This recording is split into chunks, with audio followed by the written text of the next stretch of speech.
तो ये जो श्री कृष्ण विश्वविद्यालय का जो आज एक कार्यक्रम है बाल संस्कार शिविर, वहाँ पर महापौर कोमल सैनी पहुँचे। पहले तो मैं ही आपसे जानना चाहूँगा, क्योंकि जब आप यहाँ आई तो रेगुलर आप जो कार्यक्रम में जाते हो उससे अलग स्वागत हुआ वेद मंत्रों के साथ। How was that feeling?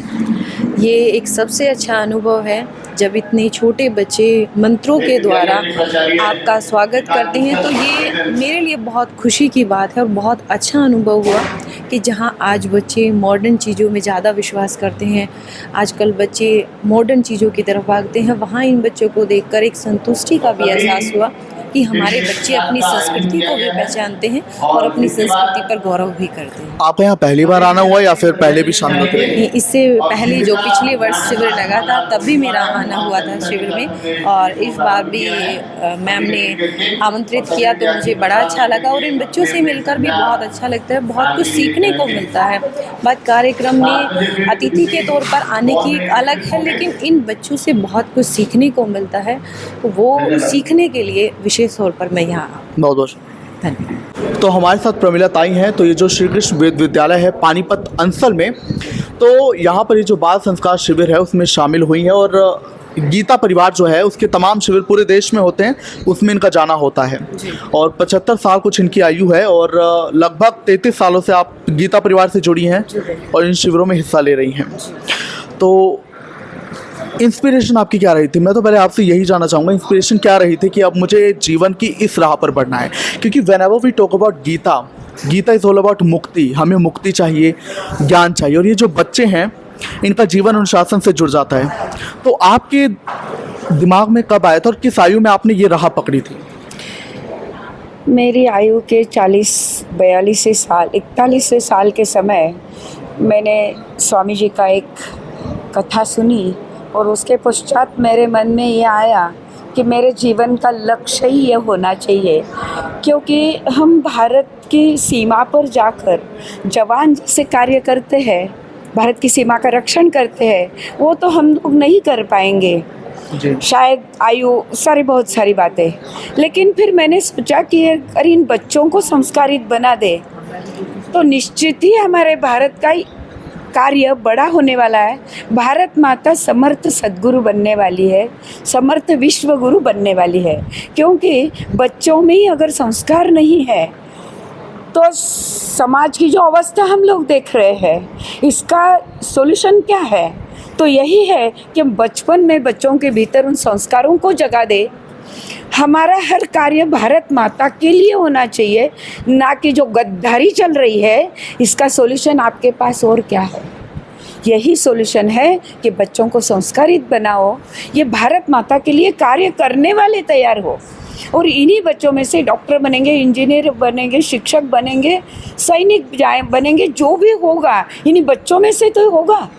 और अगर बच्चे संस्कारित है तो अवश्य भारत माता का अगला भविष्य हमारा बहुत उज्जवल होगा, ये मुझे विश्वास है। और मेरे जीवन का लक्ष्य ही ये हो गया है कि मुझे इसी के लिए कार्य करना है, मेरे सद्गुरुदेव के लिए, उनकी सेवा, भगवान श्री कृष्ण की सेवा और भारत माता की पूजा। इसे एक दृष्टिकोण ये बहुत गंभीर बात आपने कही कि देखिए, जैसा मैंने भी शुरुआत में बात की थी, जो बच्चे हैं इनकी फाउंडेशन है इनका बचपन, जिसमें अनुशासन जुड़ जाए। अब आजकल क्राइम्स इतने हो रहे हैं, बच्चे तक इन्वॉल्व हो रहे हैं उनमें। बिल्कुल। तो ऐसे में अब चूंकि ताई आपके नाम के बाद लगा हुआ है, और महाराष्ट्र में हम सब जानते हैं कि ताई एक बहुत ही रिस्पेक्टेबल शब्द है जी। तो अब वैदिक शिक्षा यहाँ पर तो खैर होती है श्री कृष्ण विश्वविद्यालय में, लेकिन भारत के बाकी स्कूलों में, क्योंकि कॉन्वेंट स्कूल हैं, मॉडर्न एजुकेशन वाले स्कूल हैं, उसको लेकर क्या कुछ आपकी पहल है कि वहाँ पर भी वैदिक एजुकेशन आए?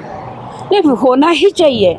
हमारी भारतीय संस्कृति का, भारतीय जो शिक्षण पद्धति थी, जिसको अब नाम नहीं बताती हूँ, जिन्होंने बंद कर दिया वो मेकाले ने, उसको वापस लाना बहुत आवश्यक है।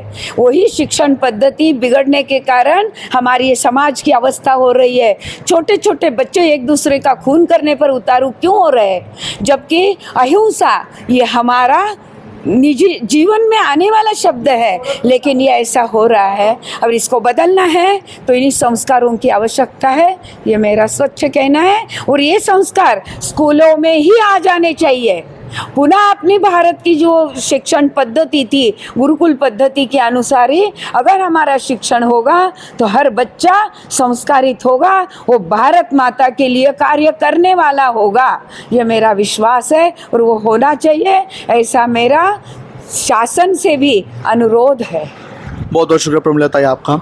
तो हमारे साथ और भी गीता परिवार के सदस्य हैं, जहाँ मीनाक्षी गुप्ता हैं और एक और हमारे साथ सदस्य हैं। तो ये शिविर कब से चले आ रहे हैं और क्या कुछ और इन्हें बढ़ाने का, एक्सपेंशन का कुछ और जो गीता परिवार सोच रहा है? जय श्री कृष्णा जी। ये गीता परिवार हमारा 1986 से चल रहा है, जिसकी स्थापना हमारे परम पूज्य गुरुदेव श्री गोविंद गिरि जी महाराज के द्वारा की गई है। उनका एक ही मोटिव है कि हमारे देश में जो प्राचीन काल से एक आध्यात्मिक शिक्षा चली आ रही थी, जिसका बीच में पतन हुआ क्योंकि हमारे भारत पर बहुत बार आक्रमण भी हुए हैं, जिस शिक्षा का लॉस हुआ उस सब को जागृत करने के लिए गुरुदेव ने पूरे भारत के अंदर 51 वेद विद्यालय तैयार किए हैं, जिसमें बच्चों को निःशुल्क शिक्षा दी जाती है। उनके रहने का, खाने का, स्वास्थ्य से संबंधित पूरा खर्चा गुरुदेव के द्वारा उठाया जाता है और गुरुदेव ने इन सब को संरक्षित करने के लिए हर जगह पर वहाँ के कुछ लीडर्स ही कहूँगी छोड़े हुए हैं। यहाँ हमारे उत्तरांचल प्रमुख श्रीमती मीनाक्षी गुप्ता जी जो मेरे साथी हैं, उनको इस विद्यालय का संरक्षण दिया गया है। ये विद्यालय उन्हीं के संरक्षण में चलता है। इन सभी बच्चों को निःशुल्क शिक्षा दी जाती है। इनके खाने पीने का प्रबंध, इनके स्वास्थ्य का, इनके पहनने का सब कुछ निःशुल्क है। और गुरुदेव ने इन विद्यालयों के साथ साथ ही पूरे देश में एक मुहिम चलाई है कि गीता परिवार का प्रचार हर देश में, प्रदेश में, गांव में, सभी जगह हो। तो हम भी बड़े सौभाग्यशाली हैं कि हम लोगों को भी अवसर मिला है गीता परिवार के सदस्य बनने का, और इस गीता परिवार के माध्यम से ही हम अपने पानीपत में, आसपास के गांव में सभी स्कूलों से परमिशन लेकर उनके यहाँ पर शिविर लगाते हैं, बच्चों को अच्छे संस्कार देते हैं, उनको काफ़ी सारी चीज़ें जैसे गीता जी के श्लोक उनको याद करवाना, अपनी धार्मिक पुस्तकों के बारे में बताना, सूर्य नमस्कार कराना, आर्ट एंड क्राफ्ट कराना, और भी चरित्र निर्माण, बहुत सारे पंचसूत्री कार्यक्रम हैं, सबका उल्लेख नहीं कर सकती। तो वो सब हम बच्चों को कराते हैं, और जब हम स्कूल में इन सब को कराते हैं तो वहाँ के अध्यापक और बच्चे भी बहुत प्रसन्नता के साथ इसको स्वीकार भी करते हैं और वो हमें दोबारा से आने के लिए भी बोलते हैं। और स्कूल में अभी हमारा इसराना में चल रहा है गीता परिवार का शिविर, आज उसका द्वितीय दिवस था। तो उनका भी कहना है कि इस तरह के संस्कारों की आज के समय में बहुत ज़्यादा रिक्वायरमेंट है। हमें अपने बच्चों को ये आज आधुनिक शिक्षा तो प्रदान कर ही रहे हैं, लेकिन गीता परिवार के माध्यम से जो बच्चों को ये संस्कार दिए जा रहे हैं वह उस शिक्षा से भी ऊपर हैं, और हमें अपने बच्चों को ऐसे संस्कार देने चाहिए। क्योंकि आज पाश्चात्य संस्कृति हमारे देश में बहुत ही गहन रूप से आ चुकी है, लेकिन इसके लिए हमारे गीता परिवार को एजुकेशन मिनिस्टर के द्वारा भी हमें ये दिया जा चुका है। उन्होंने हमें ये परमिशन दी है कि आप विद्यालयों में जाएं और बच्चों को अच्छे संस्कार प्रदान करें। जो हमारे देश की शिक्षा से निकल चुका है या बच्चों को नहीं दिया जा रहा है, आधुनिकता की तरफ ज़्यादा मोड़ा जा रहा है, लेकिन हमारे गीता परिवार के माध्यम से इन बच्चों के उज्जवल भविष्य के लिए, चरित्र निर्माण के लिए हमारे गीता परिवार का पूरा प्रयास है। हमारे गीता परिवार की टीम हमारी दीदी मीनाक्षी गुप्ता जी के संरक्षण में काम करती है। हमारी टीम है जिसमें सभी भैया और दीदी मिलकर हम लोग स्कूलों में जाते हैं और इन बच्चों को ये सारे संस्कार प्रदान करते हैं। तो अब हम मीनाक्षी गुप्ता से बात करना चाहेंगे, चूँकि आपकी साथी ने जानकारी दे दी शिविर को लेकर के, तो मैं आपसे बस एक सवाल करना चाहूँगा जिसका जिक्र इन्होंने किया, चरित्र निर्माण। क्योंकि मॉडर्न स्कूल्स हैं, वहाँ पे भी डिसिप्लिन, पंक्चुअलिटी के टाइम पर स्कूल पहुँचे, क्लास में डिसिप्लिन रहे, लेकिन फिर भी जो वैदिक शिक्षा होती है और जो गुरुकुल होते हैं, यहाँ पर डिसिप्लिन का एक अलग ही लेवल होता है। ऐसा लगता है कि चरित्र निर्माण हो रहा है कि जीवन में कैसे, सब्जेक्ट पढ़ने के अलावा जीवन में खुद को कैसे हमें ढालना है, आगे बढ़ना है। तो चरित्र निर्माण पर आपका क्या कहना है? चरित्र निर्माण पे यही है कि हमें बच्चों को अपने वेद का कार्य करना चाहिए। बच्चों को गीता परिवार से हम जोड़ें, बच्चों को गीता परिवार में जो संस्कार सिखाते हैं वो हम बच्चों को अपने बच्चों में संस्कार दें। तो यहाँ पर जो शिविर चल रहा है श्री कृष्ण वेद विद्यालय में 7 दिन का ये शिविर होगा।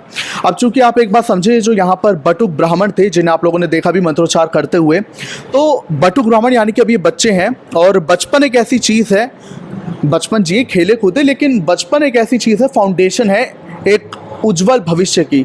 तो ये भविष्य इन बच्चों का ऐसे कि अगर बचपन इनका सही चीज़ों पर, सही मूल्यों पर, सिद्धांतों पर, सार्थकों पर चल जाएगा तो आगे सिर्फ अपना जीवन नहीं बल्कि औरों का भी जीवन, हज़ारों का जीवन उज्जवल करेंगे।